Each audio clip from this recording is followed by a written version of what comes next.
اب میں ایک عملی سوال کہہ رہا تھا کہ اس میں ایک بڑا عملی سوال ہے، میں کیا کروں؟ میں ایک ایسے ماحول میں رہ رہا ہوں جس میں اللہ کا دین غالب نہیں ہے۔ میں نماز پڑھ رہا ہوں، روزہ رکھ رہا ہوں، میں شراب نہیں پیتا، میں سور نہیں کھاتا، چلو میں نے اپنا اکاؤنٹ جو ہے بینک میں جو ہے کرنٹ اکاؤنٹ رکھا ہوا ہے، میں نے کوئی سود نہیں لیا، نہ سود لینا چاہتا ہوں، کیا کروں؟ اکیلا چنا پہاڑ کو تو نہیں پھوڑ سکتا، پورا نظام تو میرے بدلنے سے نہیں بدل جائے گا، تو میں تو رہا پھر 40%، 50%، 60%، 70% کافر کا کافر۔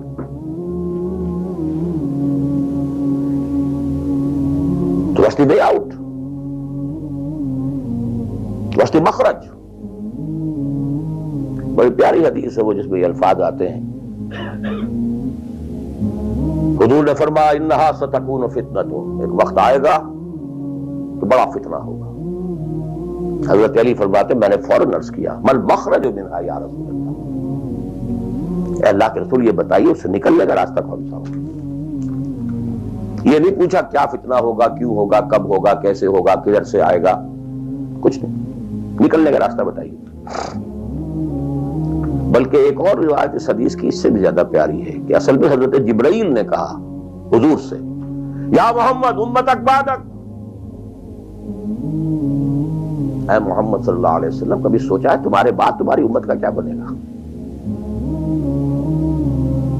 تو حضور پلٹ کر سوال کرتے ہیں مل مخرج منہا یا جبرائیل، تو بہت بڑا پرابلم تم نے اے جبرائیل میرے سامنے رکھا ہے، تو اب آپ ہی بتائیں اس سے نکلنے کا راستہ کیا؟ قال کتاب اللہ، وہ پوری حدیث پھر وہی ہے، کتاب اللہ فیہ خبر ما قبلکم ونبأ ما بعدکم وحکم ما بینکم وہو ذکر الحکیم وہو صراط المستقیم وہو حبل اللہ المتین۔ اس کا مخرج کیا ہے؟ یہ ہے اصل میں میرے اور اگر تو یہ بات سمجھ میں آ گئی، اس کے لیے تصور سمجھ لیجئے ہمارے دین میں کفارے کا ایک تصور ہے۔ آپ نے روزہ توڑ دیا وہ تو ٹوٹ گیا، کیا کروں؟ جڑ تو نہیں سکتا، کب اشکوں سے جڑ سکتا ہے؟ جو ٹوٹ گیا سو ٹوٹ گیا۔ موتی ہو کہ شیشہ جام کے بل، جو ٹوٹ گیا سو ٹوٹ گیا۔ تم ناحق ٹکڑے چن چن کر دامن میں چھپائے بیٹھے ہو، شیشوں کا مسیحا کوئی نہیں، کیا آس لگائے بیٹھے، وہ تو ٹوٹ گیا، لیکن اس کا کفارہ دے دیا گیا۔ کفارہ ہے، قسم کھائی تھی، یہ نہیں ہے کہ اب توڑ نہیں سکتے، غلط کھا بیٹھے توڑو، کفارہ۔ آج میں اس لفظ کفارہ کے حوالے سے آپ کے سامنے وہ بات رکھ رہا ہوں۔ اب مجھے اللہ نے پیدا کر دیا اس دور میں، کسی کو ہندوستان میں پیدا کیا، کسی کو انگلستان میں کیا ہے، کسی کو امریکہ میں کیا ہے، کسی کو پاکستان میں کیا ہے، کچھ کو پاکستان پہنچا دیا ہے چاہے زبردستی چاہے اپنی مرضی سے، کسی کو یہاں پہنچا دیا ہے چاہے کسی بھی نیت اور کسی بھی ارادے سے، لیکن اب ہے کہیں ہے، کیا کریں؟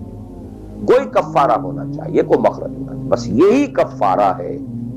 پھر نوٹ کر لیجئے اس ماحول سے سوائے سبسسٹنس لیول کے اور کچھ حاصل مت کرو، اور اس سبسسٹنس لیول پر بھی جو کچھ تم نے کھایا پیا ہے اور سانس لیا ہے، جو انرجی کریٹ ہوئی ہے، اس کا میکسیمم اس جہاد میں صرف کر دو کہ اس نظام کو بدلو۔ تمہاری یہ جد و جہد، تمہاری یہ کوشش کفارہ بن جائے گی اس کا۔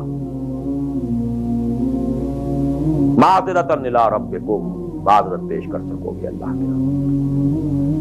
اے اللہ میں نے اس نظام کے ساتھ ریکنسائل نہیں کیا،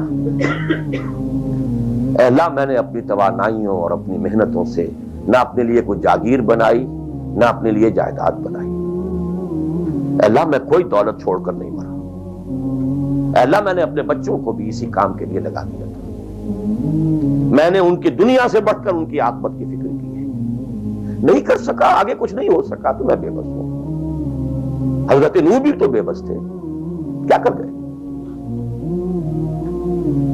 لیکن اگر کسی بھی درجے میں ریکنسیلیشن ہے، کمپیٹیبلٹی ہے، اس کو آپ نے ایکسپٹ کر لیا ہے، اس میں پھلنے پھولنے اور پھیلنے کا بندوبست کر رہے ہیں، یو آر ڈومڈ.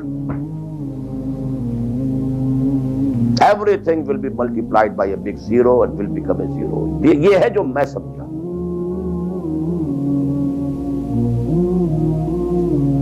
اس کا نام ہے جہاد.